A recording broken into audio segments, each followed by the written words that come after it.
E a Polícia Federal identificou o DNA de 50 presos nos atos de 8 de janeiro em amostras coletadas nas sedes dos três poderes. Os materiais genéticos foram coletados nas primeiras horas depois dos ataques e analisados por mais de 3 meses. Foram coletadas amostras de saliva, sangue e digitais em móveis, paredes e vidros. Eu quero entender dos nossos comentaristas e vou começar contigo, Koba. Até que momento que a gente deve acompanhar avanço nas investigações, prisões e como que fica a questão daqueles que já estão detidos desde aquela data e que aguardam agora algum tipo de resposta da justiça?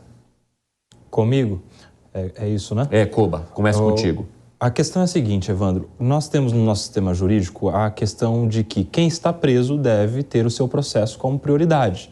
Então, as coisas devem correr rapidamente, não só na investigação, tão quanto nos processos ajuizados, nas denúncias.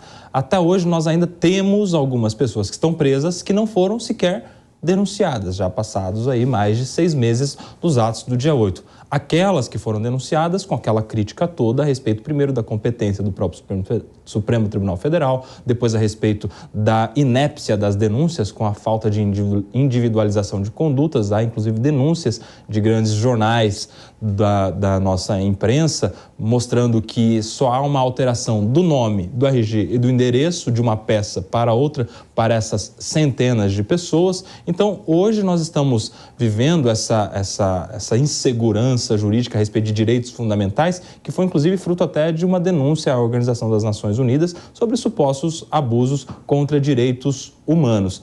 Essa é a situação atual. Nós temos, claro, que termos uma investigação ampla, mas, no mínimo, com direito de defesa, com acesso às investigações, com, no mínimo, saber sobre o que estão sendo acusadas essas pessoas que não têm. Isso, se não há informação sobre qual é a acusação, não há sequer como se defender também. É uma questão jurídica muito polêmica, temos opiniões de todos os lados. Sim. A gente precisa continuar acompanhando. Agora, Dora, você é um avanço importante quando a polícia começa a chegar a nomes de organizadores, daqueles que teriam, de fato, protagonizado a organização desse movimento que rendeu aquele dia catastrófico para a sede dos três poderes aqui no Brasil?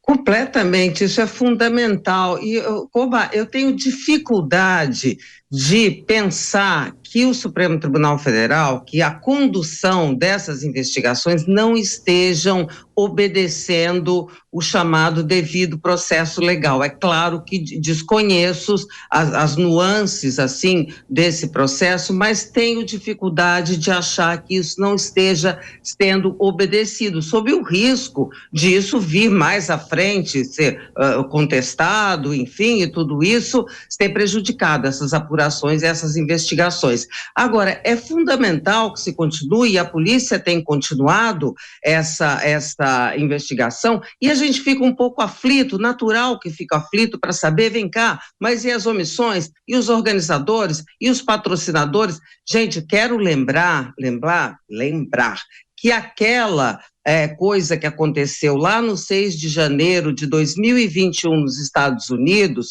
demorou 2 anos para que a investigação começasse a render frutos. A gente está vendo muito recentemente esses frutos. Então, acho que algo daquela magnitude, para que seja bem desvendado, bem recontado, bem qualificado o que cada um fez, claro, concordo contigo, evidentemente que tem de ter essa qualificação, a tal do, né? Individualização de condutas e tal, tudo tem que ser feito muito direitinho. Agora, não pode ter aflição. Acho que essa é uma das dificuldades da CPI do 8 de janeiro, porque o tempo da política não é o mesmo tempo da justiça. Ô, Koba, eu vou aproveitar e passar a palavra para você mais uma vez rapidamente, porque a Dora tocou num ponto muito interessante, né? Que é uma dúvida que permeia todos nós. Como que o Supremo Tribunal Federal, né, estaria agindo de uma forma irresponsável, ou de que forma que ele poderia abrir uma brecha para que essas pessoas pudessem contestar depois a forma como ele está conduzindo todo esse processo? Olha, questões discutíveis tem de sobra. Primeiro, já nas prisões, porque a lei diz que a prisão deve ser sucedida de uma audiência de custódia em até 24 horas. Não tivemos. A partir da 25ª hora... E esse é um problema também que não atinge só essas pessoas, né, Koba? Mas boa parte também daqueles que são presos no Brasil, que muitas vezes passam tempos ali com prisão temporária sendo decretada atrás de prisão temporária decretada, sabe o que acontece? Por conta da demora de audiência de custódia. Sabe o que acontece geralmente, Evandro? Os tribunais eles têm uma visão um pouco mais rígida, mais conservadoras. Aí tem que recorrer e fazer até um habeas corpus, chegar no próprio Supremo, para o Supremo Tribunal Federal, que é um pouco mais garantista, dar um habeas corpus e considerar uma prisão dessa ilegal. Sim. Contraditoriamente, nos atos do dia 8, isso foi deixado de lado. A partir da 25ª hora, a prisão é considerada ilegal, não sou eu quem digo, é a letra da lei. Nós tivemos homens presos junto com mulheres, idosos, com crianças, mães que tinham seus filhos ali com elas e que seus filhos nas suas próprias casas. Nós temos uma jurisprudência no Supremo Tribunal Federal, também decisão do STF, de que a mãe não pode ser presa provisoriamente se tiver criança que dela dependa. Nós temos, por exemplo, ofensas a direitos de defesa mesmo, prerrogativas da advocacia, sustentação oral não está sendo feita no plenário, está sendo feito por envio de vídeo para os ministros. Imagine só se algum ministro vai passar um fim de semana assistindo 200 vídeos que alguém mandou por um e-mail ou por algum sistema.